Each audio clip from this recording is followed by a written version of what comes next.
Alright, so in my last video, I said that diffusers work. They produce downforce at least by redirecting the air that's going horizontal. It redirects the air to go vertical. And that creates an equal and opposite force that pulls the car downward.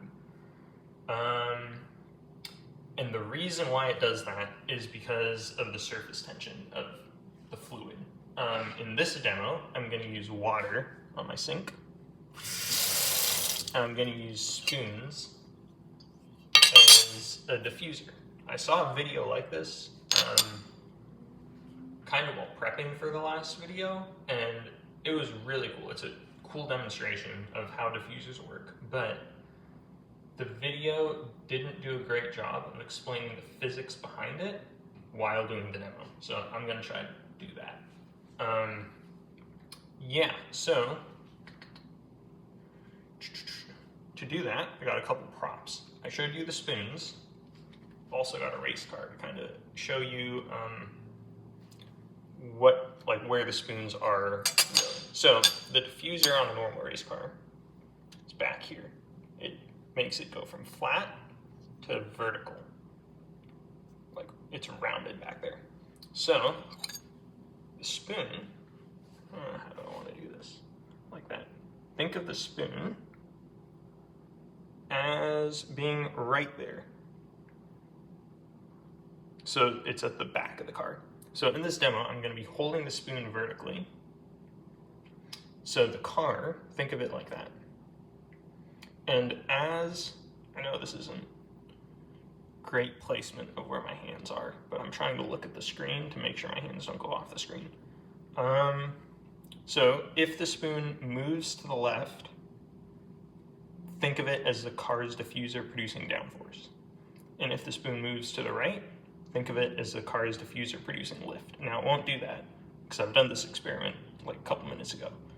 But yeah. So, alright. I'm going to turn on the water, put the spoon in the water, and you're going to see that it redirects the water to go to the right, which pulls the spoon. It creates an equal and opposite force on the spoon that pulls it to the left. And again, the reason why the water sticks to the spoon, I think is because of surface tension, but I'm not really too sure. But here we go.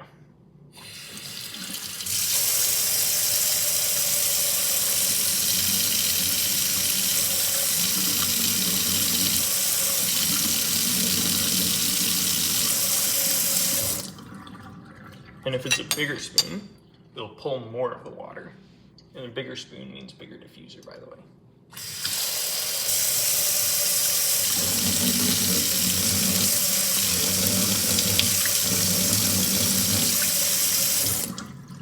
So right there, it's pretty clear that what I said is actually happening. The water or the air under the car is sticking to the diffuser, to the curved diffuser, and being pulled, kind of, redirected is a better word, I guess. In this case to the right, but for the car, upward. And that creates equal and opposite force that pulls the car downward. So now I'll start with a smaller spoon.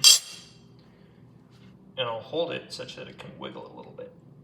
And I'm going to put the spoon in the water, and you're going to see that the spoon gets pulled that way. So it'll kind of angle itself. So first at low speeds, which is low water flow, and then I'll go to higher speeds, which is like full water flow.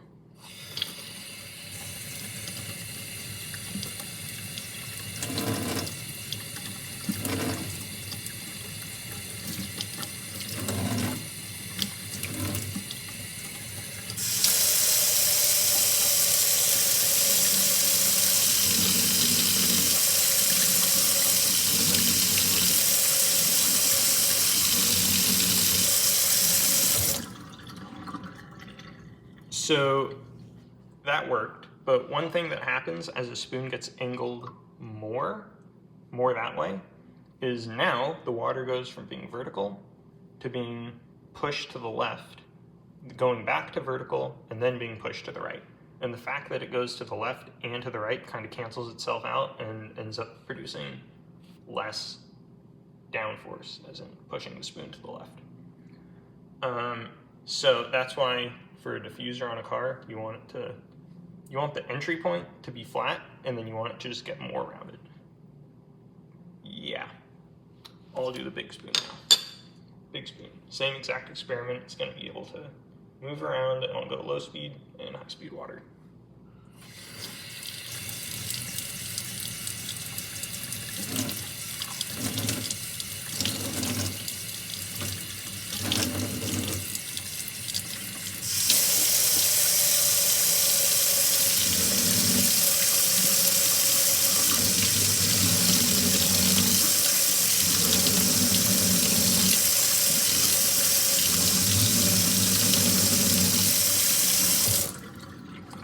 That's pretty cool. I didn't try this beforehand, but I'm gonna see if I can show you what delamination looks like. So where the water will leave the spoon at an angle less than the angle it would be if it reached the max.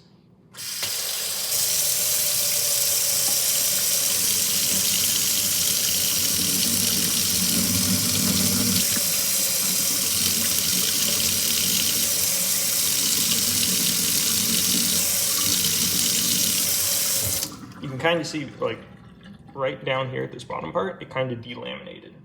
And that's what happens if your diffuser is too steep.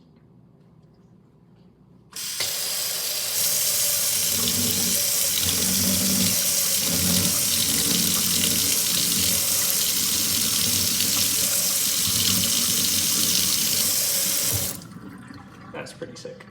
This is a cool experiment. All right, one more thing. Delamination is really bad. And the whole point of the diffuser is to redirect as much of the bulk water, in this case to the right, as possible. And with delamination, what ends up happening is the water that delaminates from the diffuser gets pulled back to the bulk water to the left.